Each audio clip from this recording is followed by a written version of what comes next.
નમસ્કાર મિત્રો, સ્વાગત છે આપનું મારા નવા વિડીયોની અંદર। હું આપનો મિત્ર પ્રિન્સ રાસડિયા આવી ગયા છે હવામાનની એક લેટેસ્ટ અપડેટ સાથે। મિત્રો, આજની તારીખ થઈ ગઈ છે 3 જુલાઈ 2026। તો તમે આજુબાજુના વિસ્તારની અંદર નિહાળતા હશો કે ભાઈ વાતાવરણ ખૂબ સારું સુધરી ગયું છે ટૂંકમાં, અને ચોમાસાનો માહોલ જામી રહ્યો હોય એવા અસર દેખાઈ રહ્યા છે। મિત્રો, મોટા ભાગના વિસ્તારોની અંદર સારો એવો વરસાદ નોંધાઈ રહ્યો છે।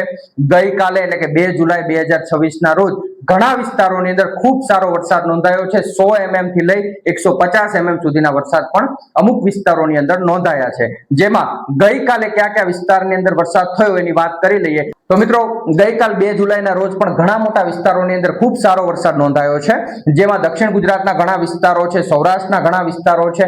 આમ સૌરાષ્ટ્રનો દક્ષિણ જે દરિયાકાંઠાનો ભાગ છે, દક્ષિણ સૌરાષ્ટ્રનો ભાગ, ત્યાં પણ ખૂબ સારો વરસાદ નોંધાયો છે। મધ્ય સૌરાષ્ટ્રના ઘણા બધા વિસ્તારોની અંદર ખૂબ સારો વરસાદ નોંધાયો છે। તો આ એક ખૂબ જે છે આનંદની વાત કહેવાય। મિત્રો, દક્ષિણ ગુજરાતમાં જે છે સુરતની અંદર પણ ખૂબ સારો વરસાદ જે છે છેલ્લા 2 દિવસની અંદર નોંધાઈ રહ્યો છે। વલસાડના ઘણા બધા વિસ્તારોની અંદર, વાપી, વ્યારા, આ તમામ વિસ્તારોની અંદર ખૂબ સારો વરસાદ નોંધાઈ રહ્યો છે। જ્યારે સૌરાષ્ટ્રમાં જે છે કે 7 ઇંચ કરતા પણ વધુ વરસાદ માળિયાહાટીના વિસ્તારની અંદર નોંધાયો છે।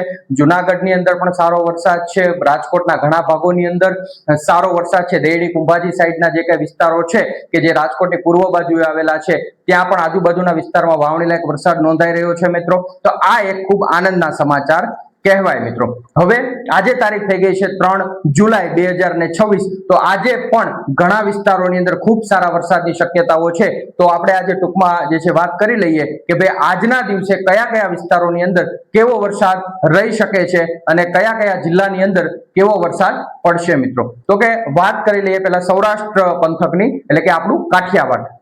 તો વાત કરી લઈએ મિત્રો સૌરાષ્ટ્રની, તો કે સૌરાષ્ટ્રનું જે કોસ્ટલ એરિયા છે એટલે કે ભાવનગર, અમરેલી, જુનાગઢ, આ વિસ્તારોની અંદર ગીર સોમનાથનો ભાગ છે, ત્યાં ખૂબ સારા વરસાદ આજના દિવસે પણ નોંધાઈ શકે છે અને અમુક જગ્યાએ ભારેથી અતિભારે વરસાદ થવાની પણ સંભાવનાઓ રહેલી છે। મધ્ય સૌરાષ્ટ્રની વાત કરીએ તો મધ્ય સૌરાષ્ટ્રનું રાજકોટના ઘણા ભાગોની અંદર આજે પણ સારો વરસાદ નોંધાઈ શકે છે।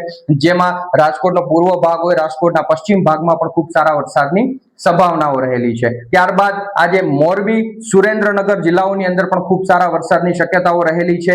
પશ્ચિમ સૌરાષ્ટ્રની વાત કરીએ તો ત્યાં પોરબંદર જિલ્લાની અંદર પણ આજે ઘણા સ્થળોએ સારો વરસાદ થઈ શકે છે, જ્યારે ઘણા વિસ્તારોની અંદર હળવોથી મધ્યમ વરસાદ થઈ શકે છે। જામનગર જિલ્લાની વાત કરીએ તો કે જામનગર જિલ્લાનો જે રાજકોટ સાઈડનો ભાગ છે, રાજકોટની નજીક આવેલો જે બોર્ડર સાઈડનો ભાગ છે, ત્યાં ઘણા વિસ્તારની અંદર સારા વરસાદ થઈ શકે છે। જ્યારે જામનગરનો ઉત્તર ભાગ છે ત્યાં હળવા ભારે ઝાપટા નોંધાઈ શકે છે। મિત્રો, ખાસ ધ્યાનમાં લેવું। ત્યારબાદ મધ્ય ગુજરાતની અંદર અમદાવાદ, ગાંધીનગર, વડોદરા સાઈડના ભાગોની અંદર પણ આજે સારા વરસાદની સંભાવનાઓ રહેલી છે।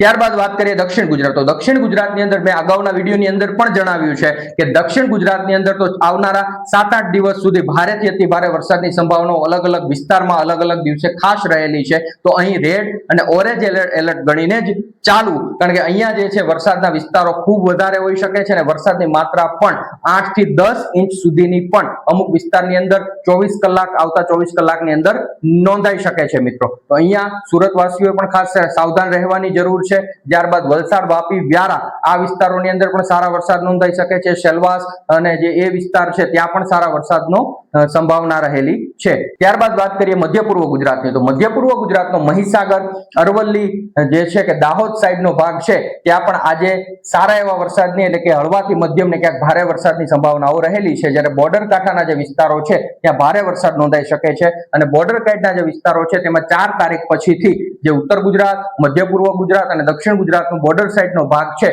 ત્યાં 4 તારીખ પછીથી ભારે વરસાદની ખાસ સંભાવનાઓ રહેલી છે। તો અહીંયા પણ સાવચેત રહેવાની જરૂર છે। મિત્રો, ત્યારબાદ જે છે ઉત્તર ગુજરાતની વાત કરીએ તો ઉત્તર ગુજરાતનો મહેસાણા સાઈડનો ભાગ છે, આ પાટણ સાઈડનો ભાગ છે, તો અહીંયા પણ હળવાથી મધ્યમ ને ક્યાંક ભારે વરસાદની સંભાવના આજના દિવસે એટલે કે આવતા 24 કલાકની અંદર નોંધાઈ શકે છે। મિત્રો, જ્યારે ઉત્તર ગુજરાતની વાત કરીએ તો ઉત્તર ગુજરાતનું સાબરકાંઠા, બનાસકાંઠા અને વાવ થરાદ જિલ્લો, તો આ જિલ્લાઓની અંદર હજી 1-2 દિવસ હળવાથી મધ્યમ વરસાદની સંભાવનાઓ છે। જેમ જેમ 5 જુલાઈ પછીનો સમય પસાર થશે એમ અહીંયા પણ વાવણી લાયક વરસાદ પડી શકે છે।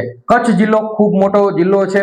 કચ્છ જિલ્લાની અંદર પણ આવનારા 2-3 દિવસ હજી એટલી બધી ભારે વરસાદની સંભાવનાઓ લાગી રહી નથી, પણ જે દરિયાકાંઠાનો જે વિસ્તાર છે કચ્છ જિલ્લાનો, ત્યાં હળવાથી મધ્યમ ભારે ઝાપટા નોંધાઈ શકે છે। અહીં પણ 5-6 તારીખ પછીથી ધીમે ધીમે વાતાવરણ ઘણું સુધરી શકે છે મિત્રો. તો આ હતું આજના વરસાદના વિસ્તારોની વાત. હવે વાત કરી લઈએ કે એક સિસ્ટમ જે બંગાળની ખાડીની અંદર બનવાની છે, એ સિસ્ટમ 2 થી 3 જુલાઈની અંદર, એટલે કે આજનો દિવસ અને આવતાકાલે, એટલે કે આવતા 24 કલાકમાં, 24 થી 48 કલાકમાં એક સિસ્ટમ બંગાળની ખાડીમાં બનશે. પશ્ચિમ બંગાળની નજીકના વિસ્તારોની અંદર સિસ્ટમ બની અને જે એ સિસ્ટમ પશ્ચિમ ભાગ તરફ ગતિ કરી ત્યાંથી મધ્ય પ્રદેશના ભાગો ઉપર, અમુક ઉત્તર પ્રદેશના ભાગો ઉપર એમ થઈ અને આગળ આવી અને ગુજરાતના ભાગો ઉપરથી પસાર થશે.